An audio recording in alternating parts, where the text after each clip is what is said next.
paano mo mamahalin ang trabaho mo. Kasi pag mahal mo ang trabaho mo, gagaling ka, masaya pa buhay, di ba? May sasabihin ko kasi, handa ka na ba? Ito ha, pwede kang matutong mahalin ng trabaho maski hindi mo like. Uy, bago yun, Bo. Di ba opposite yun? Love mo, pero hindi mo like? Pwede. Yan ang pag-uusapan natin ngayon. I will share with you 7 things that you need to do in order to love your work.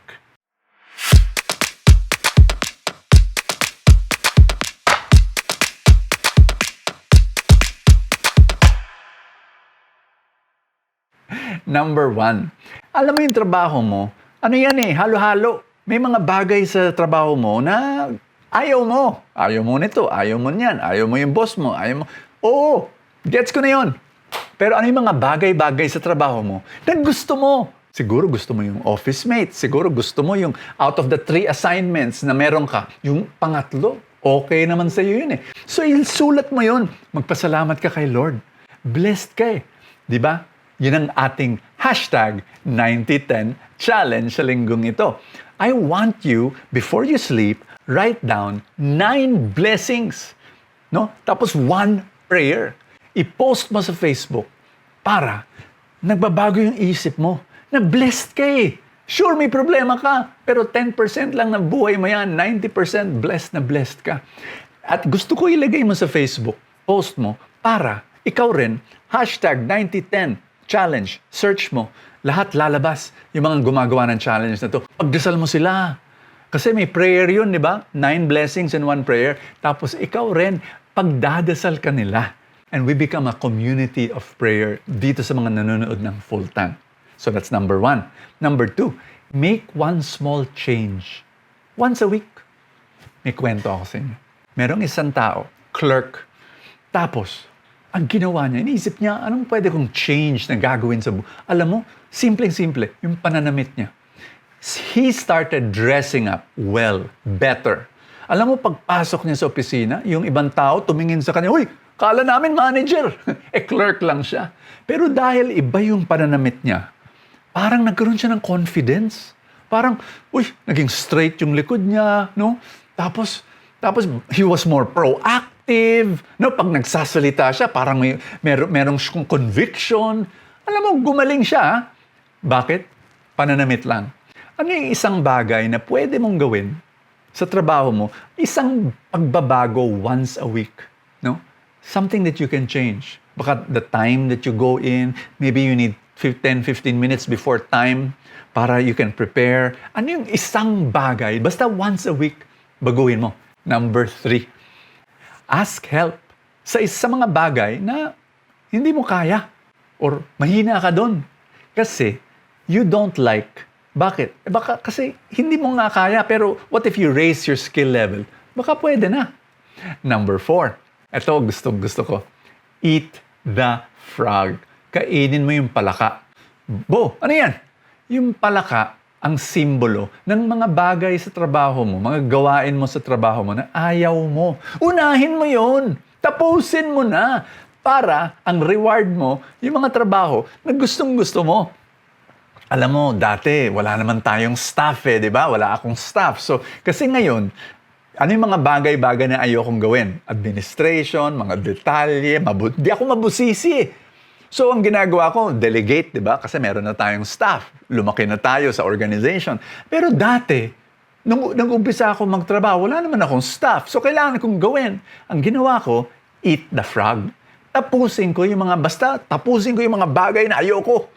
Para tapos na, di ba? Ngayon, ito yung problema, yung mga iba, dahil ayaw nila gawin yun, ihuhuli nila, gagawin nila muna yung mga gusto nila. Mali yun. Kailangan unahin mo, eat the frog. Number 5, ito develop your craft. Ibig sabihin, may core gift ka Gumaling ka dun sa core gift mo.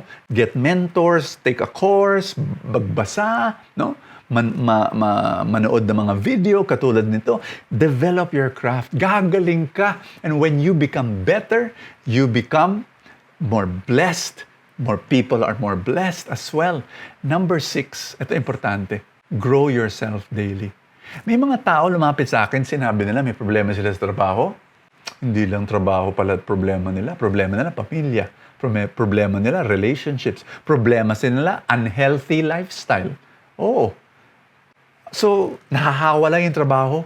Kailangan hindi lang tingnan mo yung paano ka mag-grow as yung trabaho. Hindi. Bawat larangan ng buhay mo, grow in that. Very important. Number 7, connect with a bigger purpose. Alam mo, ang trabaho, huwag mo lang gawin dahil binabayaran ka. Ang lungkot nun. Gigising ka sa umaga, papasok na naman. Bakit? Kasi kailangan ng pera. Ang miserable. Magtrabaho ka dahil yung trabaho mo, ginagampanan mo ang isang bagay connected sa mission mo sa buhay. Yan ang ebanghelyo natin ngayon. Alam mo si Jesus sa John chapter 5, sinabi niya, "My Father is at work until now, so I am at work." Ibig sabihin, parang konektado yung trabaho ni Jesus sa trabaho ng kanyang Ama. At ganun rin tayo. Sana makita natin yung connection na kapag tayo nagtatrabaho sa job natin o negosyo natin o livelihood natin, pag tayo nagtatrabaho, dapat ma-realize natin, si Lord nasa loob mo, nagtatrabaho sa trabaho mo. And you are a vessel of blessing to other people. Pagdadasal kita ngayon sa ngalan ng Ama at ng Anak ang Espiritu Santo. Amen. Lord, paki-bless mo yung kaibigan ko na sana yung trabaho niya, makita niya ang Panginoon. Ikaw, Lord, na nagtatrabaho sa puso niya. At pag gumagalaw siya, nasa loob ka, Panginoon, gumagalaw ka sa Kanya. At gagamitin mo ang kaibigan ko para i-bless ang maraming tao. Basbasan mo siya, Lord.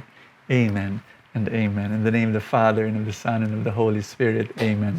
Hashtag 9010 Challenge. Gawin niyo yan, ha? Tapos, ito pa.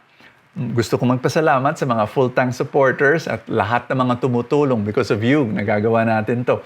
Pag hindi ka pa full-time supporter, simple lang. Click the link that says support now dito sa video and you'll be able to support our mission. At bilang pasasalamat, you will receive full-time Saturday and full-time Sunday.